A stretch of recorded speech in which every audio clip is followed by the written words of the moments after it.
The only function of the government in such a society is the task of protecting man's rights. That is, the task of protecting him from physical force. The government acts as the agent of man's right of self-defense and may use force only in retaliation and only against those who initiate its use.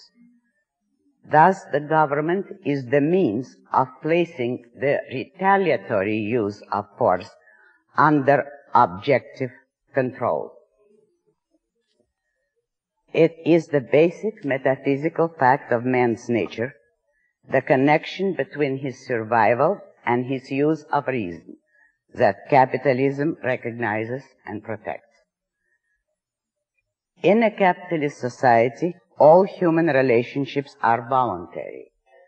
Men are free to cooperate or not, to deal with one another or not, as their own individual judgments, convictions, and interests dictate. They can deal with one another only in terms of and by means of reason. That is, by means of discussion, persuasion, and contractual agreement, by voluntary choice to mutual benefit. The right to agree with others is not a problem in any society. It is the right to disagree that is crucial. It is the institution of private property that protects and implements the right to disagree, and thus keeps the road open to man's most valuable attribute, the creative mind. This is the cardinal difference between capitalism and any form of collectivism.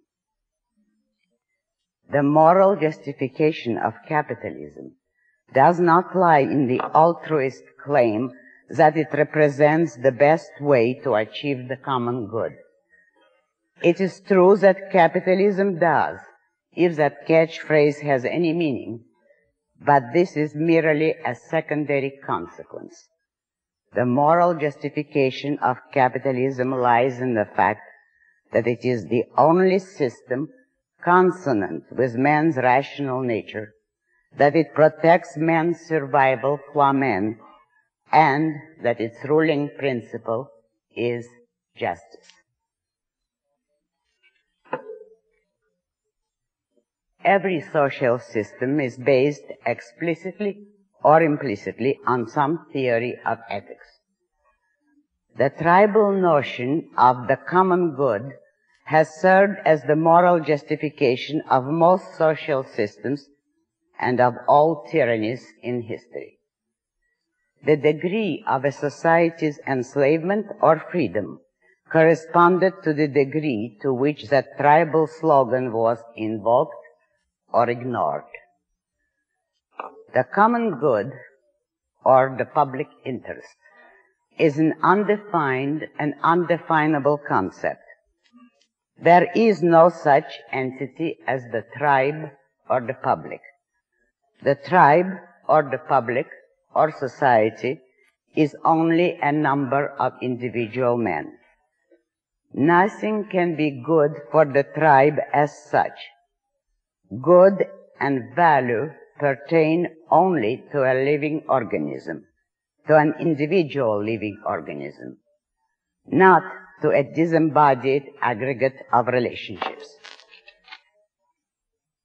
When the common good of a society is regarded as something apart from and superior to the individual good of its members, it means that the good of some men takes precedence over the good of others, with those others consigned to the status of sacrificial animals. What makes the victims accepted and permits a society to perpetrate a moral atrocity of that kind? The answer lies in philosophy, in philosophical theories on the nature of moral values. There are, in essence, three schools of thought on the nature of the good: the intrinsic, the subjective, and the objective. The intrinsic theory holds that the good is inherent in certain things or actions as such, regardless of their context and consequences, regardless of any benefit or injuries they may cause to the actors and subjects involved. It is a theory that divorces the concept of good from beneficiaries and the concept of value from valuer and purpose, claiming that the good is good in, by, and of itself. The subjective theory holds that the good bears no relation to the facts of reality, that it is the product of a man's consciousness, created by his feelings, desires, intuitions, or whims, and that it is merely an arbitrary postulate or an emotional commitment. The intrinsic theory holds that the good resides in some sort of reality independent of man's consciousness. The subjective theory holds that the good resides in man's consciousness independent of reality.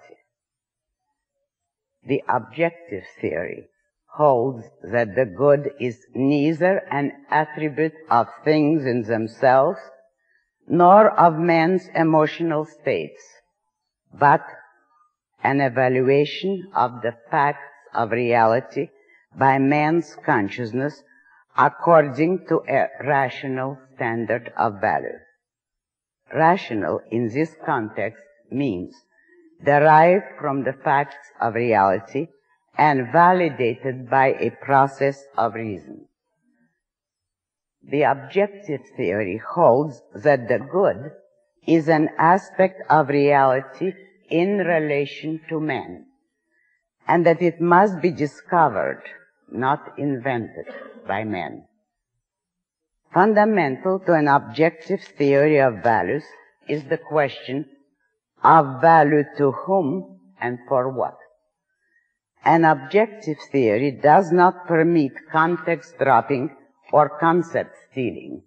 It does not permit the separation of value from purpose, of the good from beneficiaries, and of man's actions from reason. Of all the social systems in mankind's history, capitalism is the only system based on an objective theory of values.